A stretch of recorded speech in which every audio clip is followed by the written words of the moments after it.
Berita selanjutnya, Kawasaki KLX 150 BF Extreme, produk terbaru generasi KLX.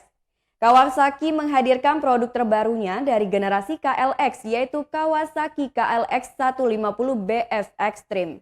Sejatinya motor tersebut dihadirkan dengan desain yang sangat khas dengan motor off-road.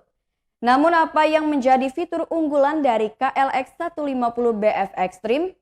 Erna, sales counter Kawasaki Gedong Meneng menjelaskan beberapa fitur unggulan dari Kawasaki KLX 150 BF Extreme.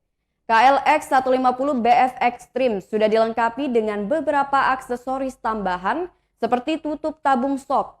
Kemudian untuk suspensi depannya sudah menggunakan tipe upside down yang mana sudah terkenal dengan performanya yang sangat bagus dan memiliki beberapa varian warna seperti biru, kuning, dan hijau.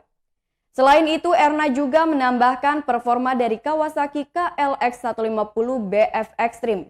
Di sisi lain, Kawasaki KLX 150 BF Extreme membawakan tipe mesin bertipe air-cooled, 4-stroke single, SOHC, 2 valves, dan kemudian juga memiliki diameter langkahnya kisaran 58 x 54,4. Terlepas dari ulasan singkat tentang spesifikasi Kawasaki KLX 150 BF Extreme, Erna juga menjelaskan harganya per Oktober 2021. Untuk harga dari KLX BF Extreme per Oktober 2021 yakni 40 juta rupiah. Demikian harga OTR, spesifikasi dan fitur unggulan dari motor trail adventure KLX 150 BF Extreme.